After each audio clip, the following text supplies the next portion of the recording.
Good day, my name is Nurul Atika binti Hasan, metric number PG19110341, and today I would like to present about my individual task, which is current issue widely coverage nationally or internationally between year 2020 or year 2021. So, I chose race racism as my topic for this assessment. Do you know what is racism? Racism is the belief that groups of humans possess different behavioral traits corresponding to inherited attributes and can be divided based on the superiority of one race over another. It may also mean prejudice, discrimination, or antagonism directed against other people because they are of a different race or ethnicity. Modern variants of racism are often based in social perception of biological differences between peoples.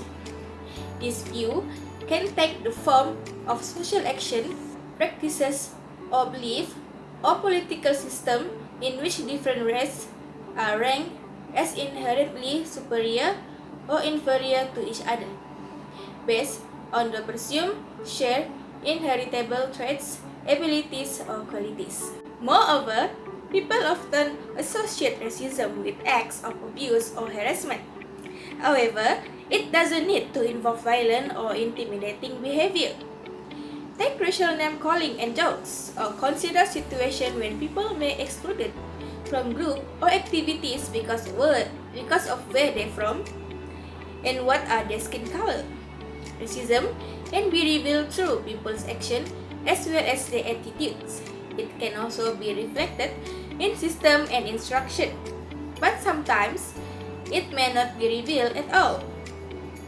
Not all racism is obvious.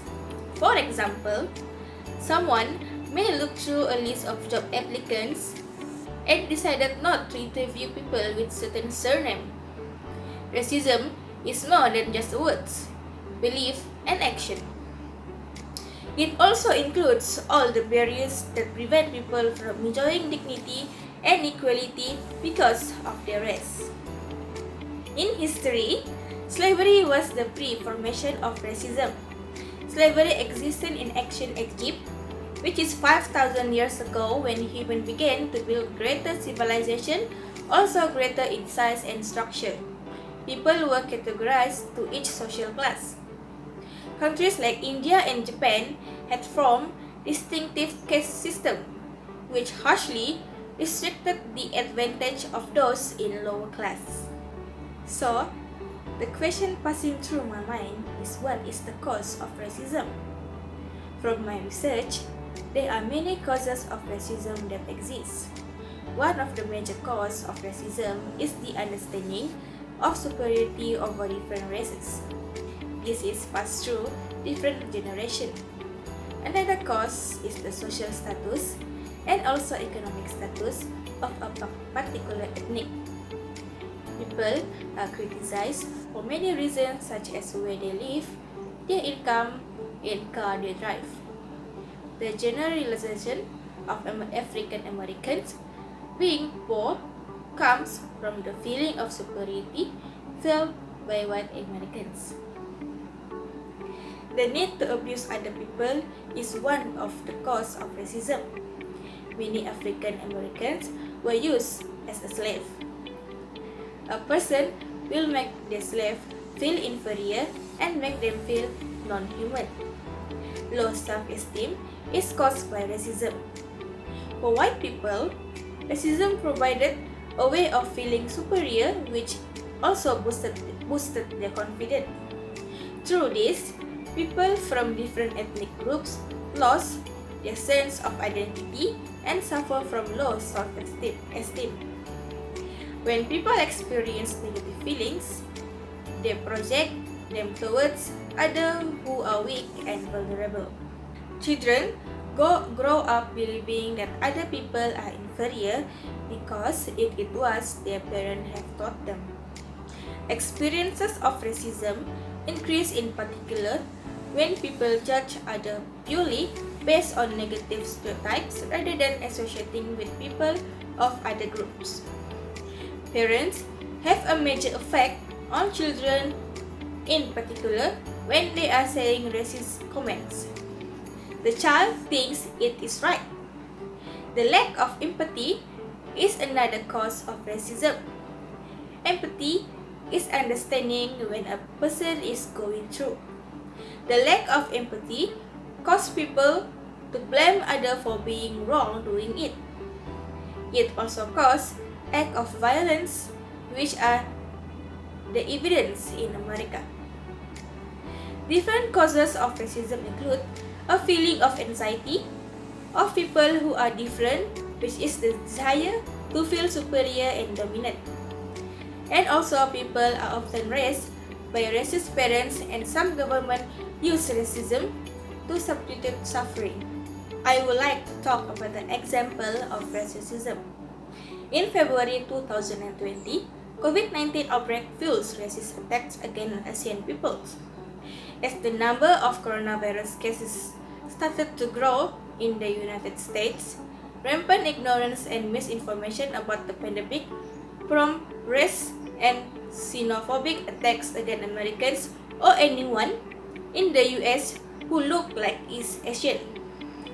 President Donald Trump, who described COVID-19 as the China virus or Chinese virus, later asked Americans to protect our Asian American community.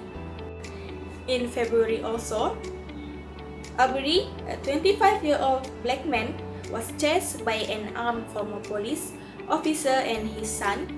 Both is white and killed in the confrontation near Brunswick. More than 2 months will pass before the two men were arrested and charged with aggravated assault and murder. In April 2020, New York City launched Team to Fight Anti-ASEAN Discrimination. The city's Commission on Human Rights created the team after receiving hundreds of harassment and discrimination reports related to COVID-19. More than 40% involved anti-ASEAN accident, which is the agency said. In May 25, a white woman calls police on black men bird watching in Central Park. Amy Cooper called police on Memorial Day after Christian Cooper asked her to follow the park's rules and leash her dog. She falsely accused him of threatening her and later faced a misdemeanor charge. Prosecutors said she engaged in racist criminal conduct. Hours later, George Floyd cries, "I can breathe," multiple times before dying in police custody. Floyd was killed in encounter with police in Minneapolis. The incident was caught on video and showed an officer kneeling on his neck for nearly 9 minutes. This event shows protests from many people in the social media and campaign for Black Lives Matter. In June 2020, massive Black Lives Matter mural painted on the street across the US. The giant yellow letters were painted on the road to the White House in an effort spearheaded by Washington Mayor Muriel Bowser. Soon, the same words filled multiple city blocks in the cities such as Dallas, Seattle, Los Angeles to represent the community and local official commitment to social justice. On March 2021, the National Network to End Domestic Violence (NNEDV) joins the global community in observing the International Day for the Elimination of Racial Discrimination. Injustice for one is justice for all, said Dr. Martin Luther King Jr. So, here are several ways that you can fight racism in our community. The first one is learn to recognize and understand your own privilege. One of the first steps to eliminating racial discrimination is learning to recognize and understand your own privilege. Racial privilege plays out across social, political, economic, and also cultural environments.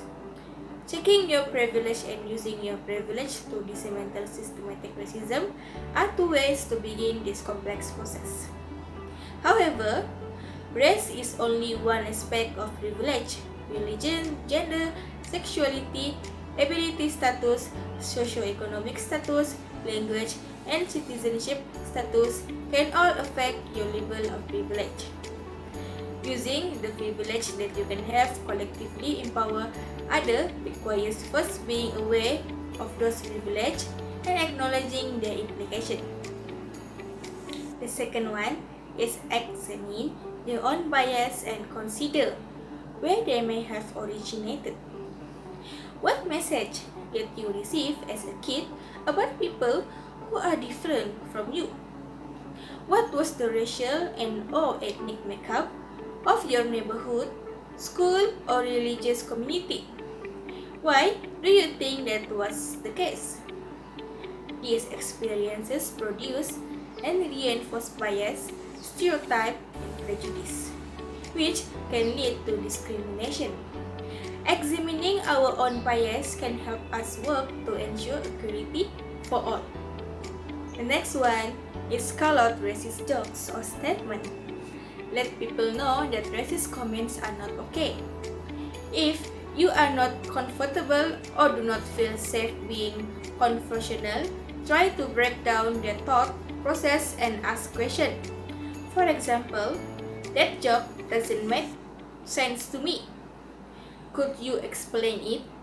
Or, you may be kidding, but this is what it means when you say that type of things.